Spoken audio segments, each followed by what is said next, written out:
నానా అవి తిను. ఇదిగో ఇది రాగి సంగటి, ఇది నంచుకొని తిను. ఎట్టా ఉందో చెప్పు ఒకసారి. మా నాన్నగారండి, ఒకసారి చూడండి మా నాన్నే. రాగి సంగటి మరింత వద్దంట, నాకు మరింత వద్దమ్మా, కొద్దిగా చాలు. బాగుందా? గార గార తిని చూడు. తినలేదుగా, ఇదిగో అది తలకాయ పులుసులో నంచుకో, గార బాగుంటుంది.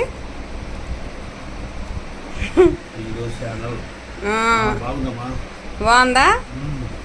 బాగుందా? అందరికి హాయను. అది మా నాన్నకి రావట్లే. అందరికి హాయ్ చెప్పు నాన్న, అందరికి హాయమ్మా అని చెప్పు. అదండి మా నాన్న. చూసారా మా నాన్నని? అది ఒక్కసారి ఆలోచించుకోండి. ఆస్తులు గురించే అన్నం పెడుతున్నామని మాత్రం ఏ పిల్లలు అనుకోవద్దండి. వాళ్ళకి ఒక ఆస్తి లేదనుకో, వాళ్ళని వదిలేయమాకండి. ఆస్తి ఉంది, ఆస్తి కోసమే కలబడాలి అని చెప్పి వాళ్ళకి అన్నం పెట్టొద్దు. వాళ్ళు బుద్ధి పుట్టి మీకు ఇస్తే ఇది తల్లిదండ్రి సొమ్మని చేజాకి తీసుకోండి, కానీ ఒక్క పూటైనా వాళ్ళకి అన్నం పెట్టండి, వాళ్ళ రుణాన్ని తీర్చుకోండి. నేనైతే అలాగే చెప్తున్నాను. నాన్న, నా దగ్గర ఎన్ని సంవత్సరాలు ఉన్నావు నువ్వు? 13 సంవత్సరాలు ఉన్నాడు మా నాన్న. నా దగ్గర 13 సంవత్సరాలు ఉన్నాడండి. కరోనా వచ్చింది కదా నాన్న, నీకు సాగుపోయి బతికాడు మా నాన్న, తెలుసా? అలాంటి మా నాన్న బతికించుకున్నాను. మా అమ్మ 15 సంవత్సరాలు మా అమ్మ చచ్చిపోయి. కరోనా వచ్చినప్పుడు మా నాన్న చచ్చిపోతాడు అన్నారు అందరూ, కానీ నేను ఆయనకి చాకరీ చేసి మందులు ఆడి ఆయన బతికించుకున్నాను. తల్లిదండ్రుల రుణం తీర్చుకోవాలంటే అది ఎవరికైనా నోసిపెట్టి ఉండాలండి, తప్పదు. కానీ తల్లిదండ్రి కూడా మన దగ్గర ఏదైనా అల్పంగా వాళ్ళు ఉన్నారనుకో, వదిలేసేయండి, వాళ్ళే తెలుసుకుంటారు నా పిల్లలు అని వాళ్ళే తెలుసుకుంటారు. కానీ వాళ్ళకి కడుపు నిండా అన్నం మాత్రం పెట్టండి. ఈ వయసు వచ్చిన తర్వాత ఒక గుడ్డ అన్నమే వాళ్ళు అడిగేది, ఏమీ అడగరు. సరేనా? అదే పెట్టండి వాళ్ళకి. అవును, వాళ్ళకి కడుపు నిండా ఒక ముద్ద అన్నం. అవును, అంతే. మా నాన్న మాట్లాడుతున్నాడు. అవును, మా నాన్న మాట్లాడుతున్నాడు. పద్దు రావాలి. కండ బిడ్డలైనా కోడలైనా ఎవరైనా కానీ మన వాళ్ళైనా చాకరీ చేసి పెట్టేది మనకి ఎవరంటే భగవంతుడు పెడతాడు చాకరీ.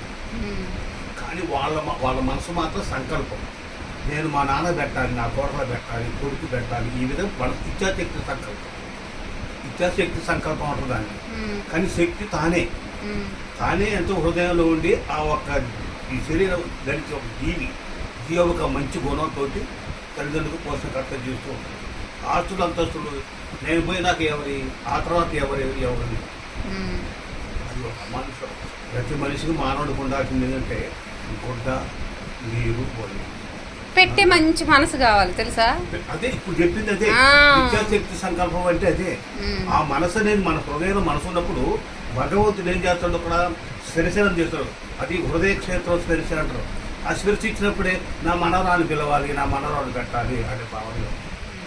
అది లేకపోతే ఆమె మూర్ఖురాలే, ఈయన మూర్ఖురాలే. నోరు కూరుకు అనుకుంటున్నావా? గురించి చెప్పు. నాన్న నా గురించి చెప్పేది ఆయన చెప్తుండే. చేప ముక్క ఏమంటావా నాన్న? చేప ముక్క వేసేనా? వద్దా? పళ్ళు ఆదుతుకు తిన్నాను, ముళ్ళు లేదు, అంతే నొప్పు. కమ్మగా వండి పెట్టాను కదా, తిన్నావు కదా బాగానే. ఆయనకి ఏం చెప్పాలని రాదు, అంతే. ఉంటానండి, బాయ్. మా నాన్న మాటలు విన్నారుగా, ఉంటాను, బాయ్.